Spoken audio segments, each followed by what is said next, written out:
All right, let's just dive right in. Today, we're unpacking an explainer that is, honestly, it's pretty dark. We're looking at the grim, suspenseful reality behind some of the most unethical historical experiments ever conducted on human beings.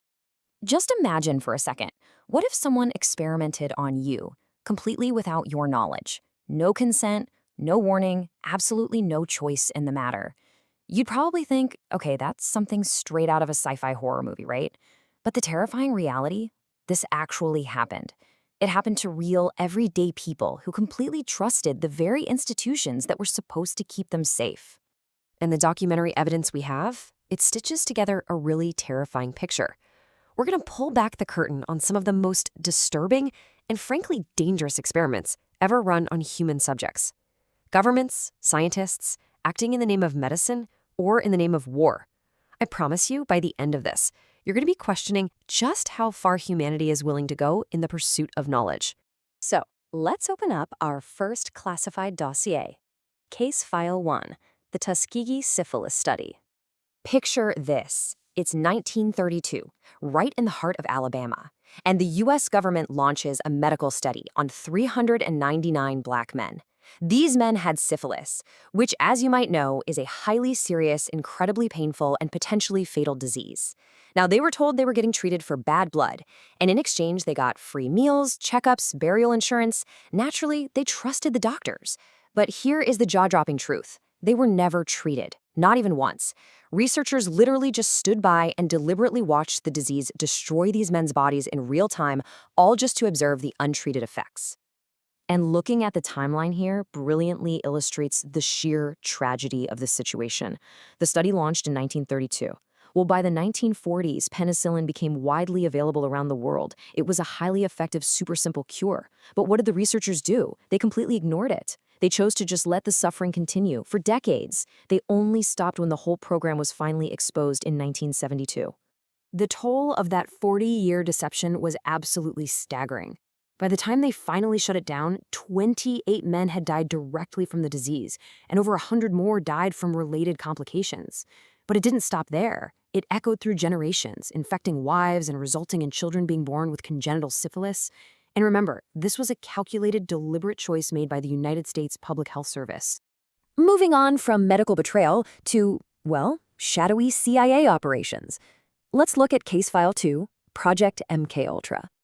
Okay. Early 1950s. We are at the absolute height of the Cold War, and the US government gets totally obsessed with one single question. Can we control the human mind? The systematic horrors the CIA inflicted to find that answer are almost hard to believe. They essentially tried to turn human beings into weapons. I mean, they were secretly slipping LSD to mental patients, to prisoners, even to completely ordinary civilians who had absolutely no clue what was happening to them.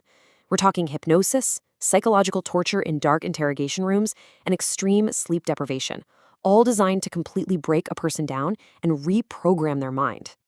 Which brings us to the really chilling fate of Frank Olson. He was a U.S. Army scientist, and he was secretly dosed with LSD during a totally standard work meeting.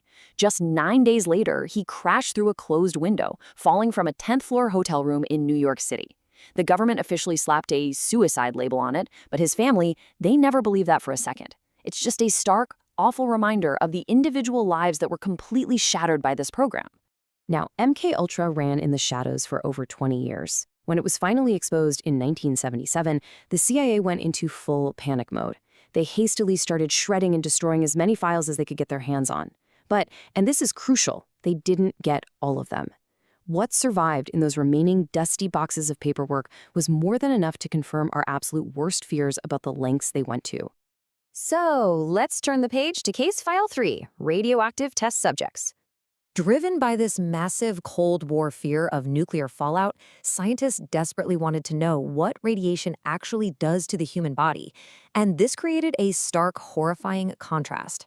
On one side, you have hospital patients seeking help. Many of them were terminally ill, a lot of them from low-income backgrounds, just desperate for a cure. But on the other side, you have the Department of Defense and the Atomic Energy Commission hunting for weapons and military data, all completely hidden under the heavy guise of national security. The reality of what they actually did to these unsuspecting patients is just, it's brutal. Massive doses of full-body radiation, literally injecting glowing radioactive materials right into their bloodstreams. And the physical results were exactly as horrifying as you'd imagine. Severe burns, complete organ failure. The wildest part is that many of these people were never told what was actually being pumped into their veins, and a lot of them didn't survive. This unconsenting brutality stayed buried until a journalist finally dug through classified documents and exposed the whole thing in the 1990s. Now, unlike the secret government cover-ups we've just been looking at, Case File 4 is entirely different. Let's look at the Stanford fake prison. So, it's 1971. This wasn't some shadowy bunker. This was conducted completely openly at one of the world's most prestigious academic institutions. Psychologist Philip Zimbardo recruited 24 perfectly normal, healthy college students for a fake prison experiment down in a basement. It was scheduled to last 2 full weeks, but things descended into such dark, terrifying chaos that they had to shut the whole thing down in just 6 days. And the reason why is deeply terrifying. Given power over others, ordinary people can become monsters, and they can do it surprisingly fast. Within a matter of days, the students assigned to play guards became genuinely, intensely cruel. They weaponized sleep deprivation, stripped and humiliated the prisoners, forced them into degrading acts. It caused complete emotional breakdowns. And the illusion became so real that even Zimbardo himself got totally absorbed in his role as the prison superintendent. He literally lost all his scientific objectivity. Which finally brings us to Case File 5, The Darkest Bargain. We're talking about Unit 731.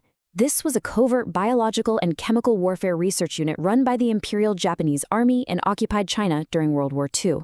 And guys, what happened inside those frost-covered walls is almost beyond human comprehension. Thousands of prisoners, Chinese civilians, Korean nationals, Soviet soldiers, they were subjected to vivisections while still fully conscious. They faced deliberate, agonizing exposure to the plague, cholera, and typhoid.